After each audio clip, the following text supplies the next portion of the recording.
प्रायश्चित। आंखों में मोटे प्रेम का चश्मा लगाए हुए जैसे ही नीता आचार्य की गाड़ी घनश्याम आश्रम के गेट से घुसी, छोटे छोटे बच्चों से लेकर बड़े बुजुर्ग लोग चिल्लाते हुए उधर आ पहुँचे।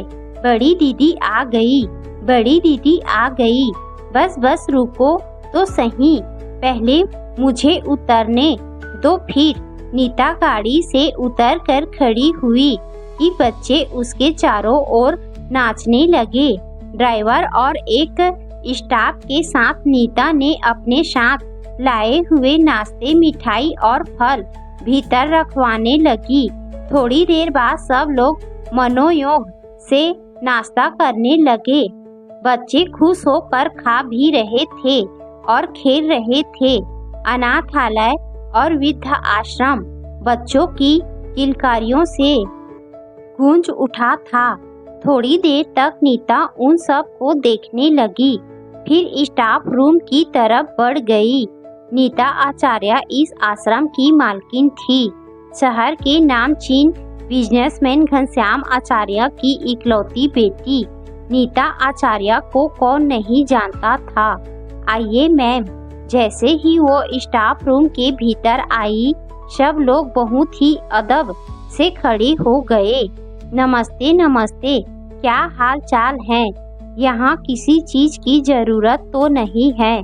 कोई भी जरूरत हो लिस्ट भेज देना। नहीं मैम, सब हैं। ठंड आने वाली है तो नए कंबलों की जरूरत पड़ेगी। ठीक है, नीता के साथ चल रहे सेक्रेटरी ने नोट कर लिया।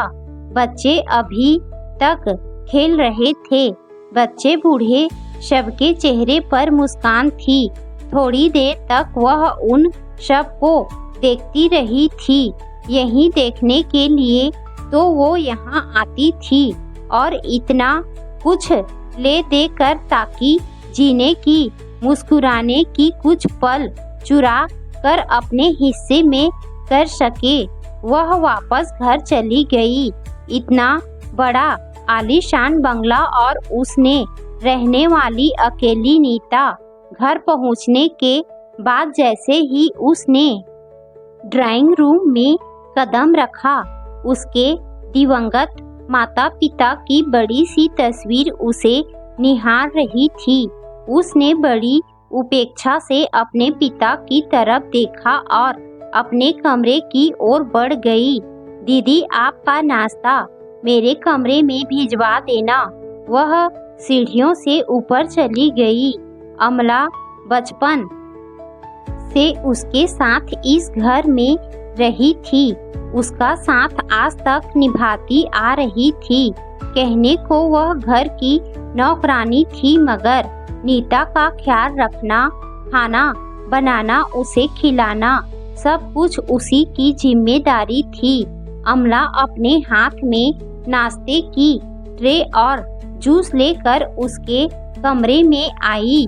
मैं यहाँ बैठ जाऊँ? बैठो ना, चलो तुम नाश्ता कर लो, मैं कर लूँगी। नीता मुस्कुराने की कोशिश करने लगी।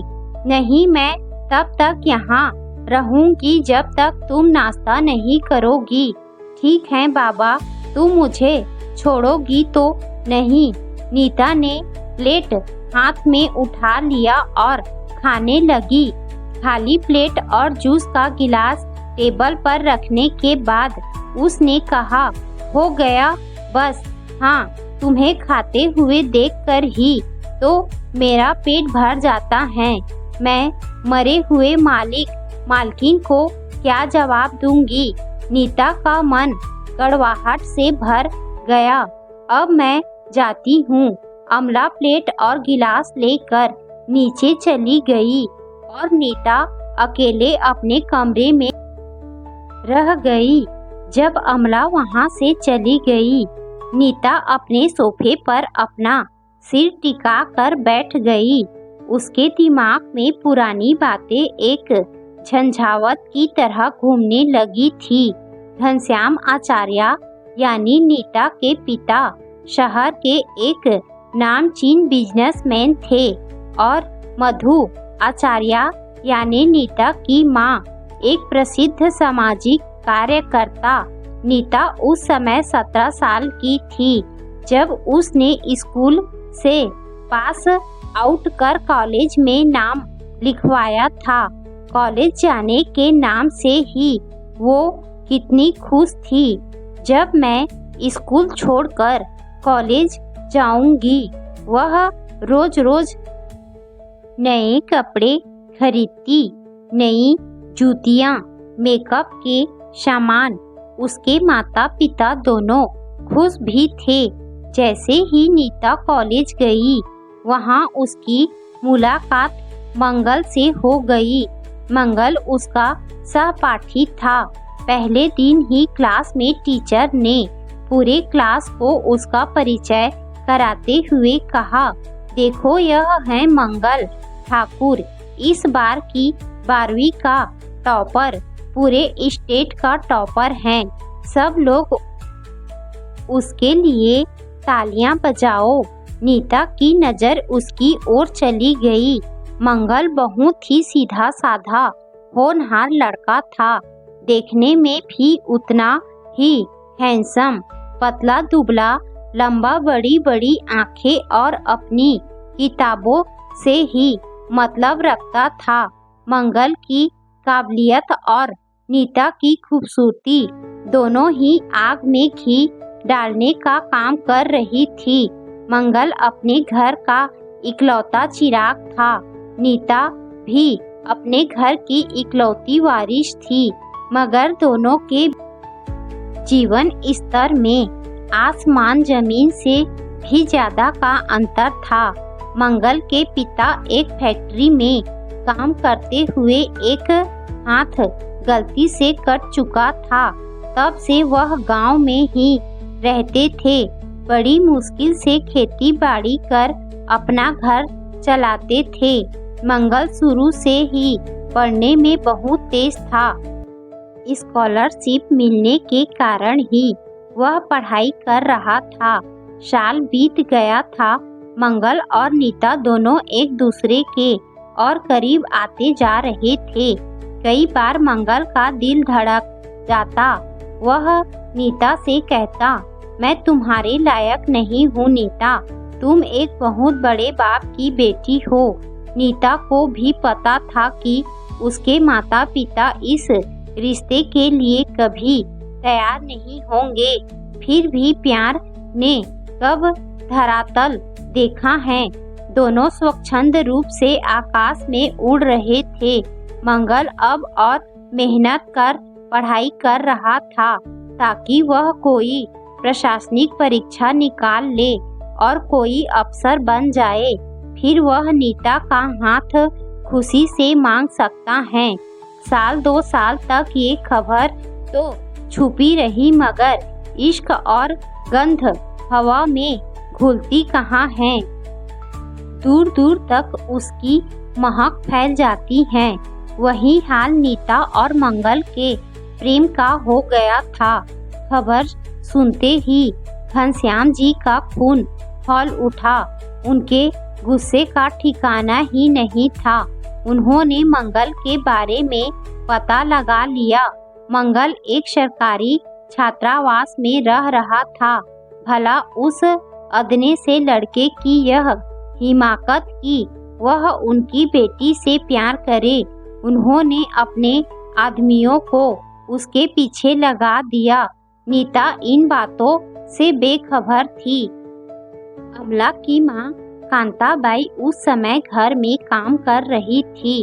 उसने घनश्याम जी को लठैतों से बात करते हुए सुन लिया था। वह भागती हुई नीता के कमरे में गई और उसे सारी बातें बता दिया। अपने पिता के हरकत पर नीता को यकीन भी नहीं हुआ था। समय कम है दीदी, तुम कुछ करो। अब उस दिन वैसे ही मूसलाधार बारिश हो रही थी, जैसे कि सब कुछ निगल जाएंगी। मंगल का फोन भी नहीं लग रहा था। अंत में उसने कांताबाई के आगे ही हाथ जोड़े, काकी आप ही कुछ करो। अब मैं मंगल को मरते हुए नहीं देख सकती। फिर उसने जल्दी जल्दी चिट्ठी लिखा और कांताबाई के हाथों से ही चिट्ठी भिजवा दिया। मंगल प्लीज यहाँ चले जाओ, मेरे पापा तुम्हें मार डालेंगे। उसके बाद उसने कभी भी मंगल को नहीं देखा, न ही उसका फोन कभी लगा और न ही मंगल ने उससे संपर्क करने की कोशिश भी की। घनश्याम जी की इज्जत तो बच गई थी, लेकिन नीता का सब कुछ उजड़ गया था। दिल की धड़कन, आँखों के सपने, आँखों के आंसू भी सूख चुके थे। उसे यह भी नहीं पता था कि मंगल जिंदा भी है या नहीं। कांताबाई ने चिट्ठी उसके तक पहुंचा दिया था, लेकिन उसके बाद उसकी कोई खबर उसे नहीं मिली। कॉलेज में भी उसके दोस्तों को उसके बारे में कुछ भी नहीं पता था। बहुत ही दुखी होकर उसने अपने आप को पढ़ाई में झोंक दिया। बीए करने के बाद उसने एमबीए किया, रिसर्च करने लगी। अब शादी की उम्र हो चुकी थी। घनश्याम जी जब भी शादी की बात करते, वह इनकार कर देती। उसकी नज़रों में उसके पिता पूरी तरह से गिर चुके थे। उसे ऐसा लगता था कि मंगल की हत्या उसके पिता ने करवा दिया है। वह अपराध बोध से भर गई थी। इसी बीच एक सड़क दुर्घटना में घनश्याम जी और मधु दोनों की मृत्यु हो गई। नीता अकेली हो गई थी। एक तरफ मंगल की यादें और एक तरफ अपने पापा की विरासत। उसने फैसला किया कि वह अपने पापा की विरासत संभालेंगी। अपने माता पिता के बिजनेस को संभालते हुए उसने एक अनाथालय और वृद्धा आश्रम भी खोला। पहले जब कभी मंगल अपने भविष्य संजोता तो कहता, नीता जब मैं कामयाब हो जाऊंगा ना तो एक वृद्ध आश्रम और अनाथालय जरूर खोलूंगा। मैंने गरीबी और दुख बहुत पास से देखा है। अपने खोए हुए प्यार को परिभाषित करने के लिए नीता ने एक अनाथालय और वृद्ध आश्रम खोला था, लेकिन उसने नाम अपने पिता का रखा था। इसीलिए सबको यह लगता कि नीता अपने माता पिता को श्रद्धांजलि देने के लिए ऐसा किया है। सच तो यह था कि नीता अब तक अपने मन की कड़वाहट भूल नहीं पाई थी। बीते दिनों को याद कर नीता की आंखों से समंदर बह निकला था। देखते देखते 3 साल बीत गए थे, मगर मंगल का कुछ भी पता नहीं चला था। उस दिन नीता अपने दफ्तर में बैठी थी, तभी सिटी हॉस्पिटल से डॉक्टर वंदना तिवारी का फोन आने लगा। वंदना तिवारी नीता के बचपन की दोस्त थी और उसकी राजदार भी। नीता चंदनपुर से बाढ़ पीड़ितों को बचाकर इस अस्पताल में भर्ती कराया गया है। उनमें एक मंगल ठाकुर भी हैं। शायद ये वही है। तुम जल्दी से आ जाओ चंदनपुर। ऐसा कैसे हो सकता है? उसे तो पापा ने, यह सोचकर वह कांप उठी। नीता हड़बड़ी में अपनी कार निकाली और सिटी हॉस्पिटल पहुंच गई। मरीजों की भीड़ थी।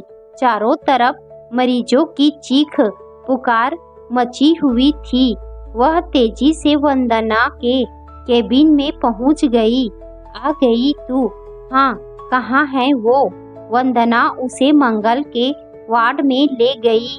वहाँ मंगल अस्पताल के बिस्तर पर पड़ा हुआ कराह रहा था। हाँ, यह तो मंगल ही है।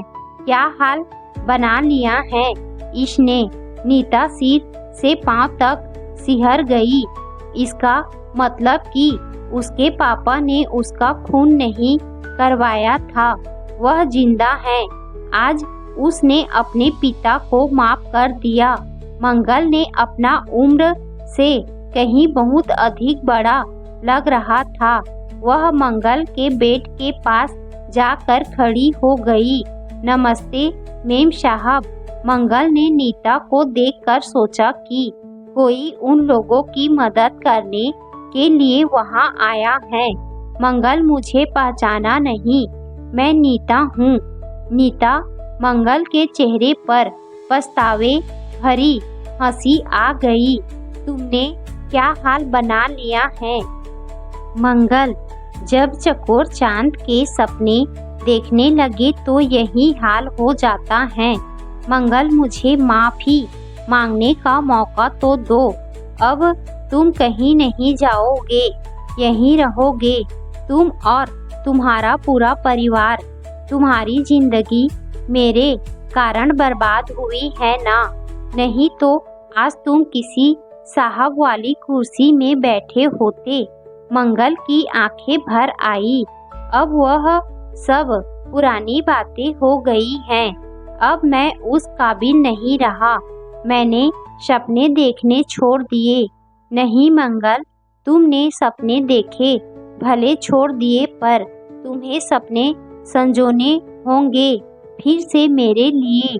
मैं तुम्हारी जिंदगी बर्बाद की है और अब मेरी कंपनी में बराबर के हिस्सेदार रहोगे। तुम कहीं नहीं जाओगे, मेरे साथ मेरे घर चलोगे। नहीं तो मैं आजीवन अपने आप को माफ नहीं कर पाऊंगी। नीता ने मंगल का हाथ थाम लिया।